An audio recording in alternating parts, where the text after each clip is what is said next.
In our documentary, we want to explore what families mean in various cultures and how the views of family and family forms have morphed throughout the decades.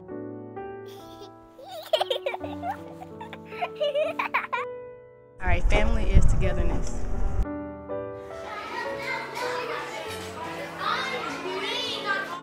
It's like love interface.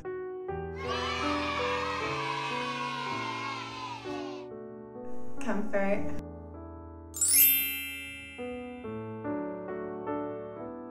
Support.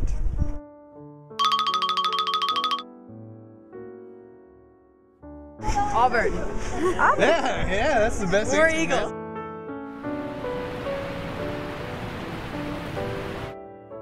Harmony. Globalization has impacted families all over the world. Globalization refers to the process by which societies and cultures have become intertwined through a global network of ideas and values by the use of technology, transportation, and trade. The transforming global network has spread Western ideas and principles at an extraordinary rate. Thomas Friedman, author of The Lexus and the Olive Tree, described globalization as having three unique eras.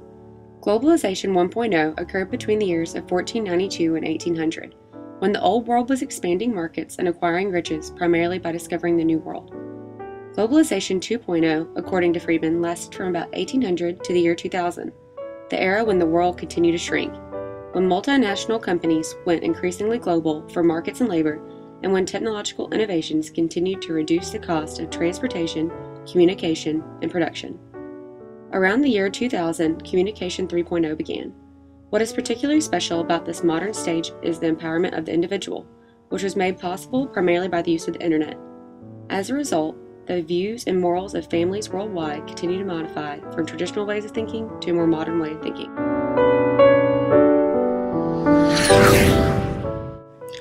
Families in Egypt are traditionally collectivistic. Traditionally, girls in Egypt have been denied the educational rights that boys have been given. Due to globalization, women have been given more resources and are more connected to feminists all over the world. Globalized values and attitudes continue to change the traditional roles of family and women in the family. Women who were traditionally seen as the homemakers and caretakers are now holding more prestigious jobs than ever before. In general, people think that there's not a lot of feminism because of the way we dress, and in the Arab culture, women are more reserved, I guess would be the word. They're more likely to be at home and taking care of the kids like a housewife. But it's just the same. I mean, like if you watched on the revolution, there were just as many women on the streets protesting as there were men.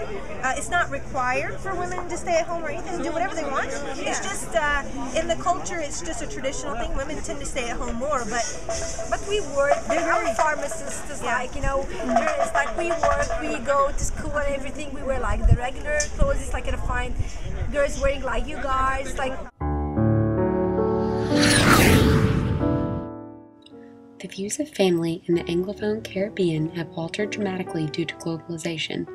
The Anglophone Caribbean refers to the independent English-speaking countries in the Caribbean. Some countries included in this region are Barbados, Ghana, Trinidad, Bermuda, and the Bahamas. Unlike most other societies, there is a preponderance of non-marital unions in the English-speaking Caribbean. Women typically engross in sexual relationships and begin having children early on in life. Marriage is a rarity, and typically males and females engage in visiting relationships. Traditionally, in visiting relationships, men and fathers are not present physically or mentally in their children's lives.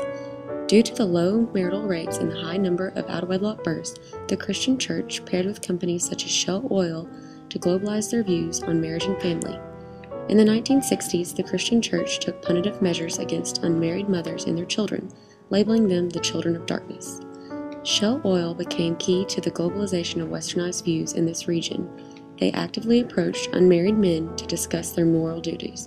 They gave rewards to those who were married, and those with families were given free medical care.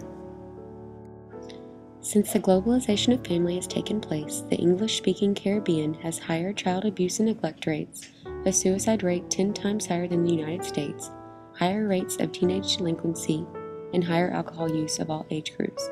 These rates are even higher in regions with direct contact with Western influence, where consumerism and success are highly valued.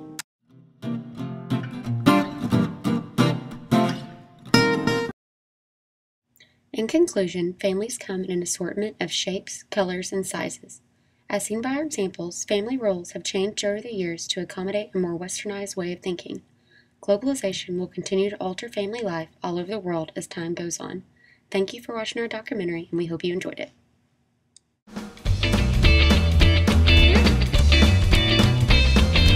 Yeah, man. One word to describe family. Condescending.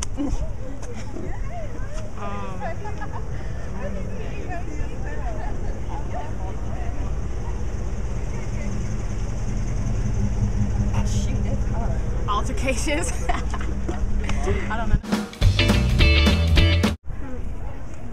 You think about your word. I'm thinking about my word.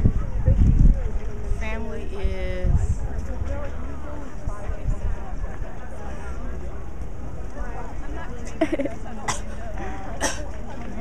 I don't know. What did you guys say?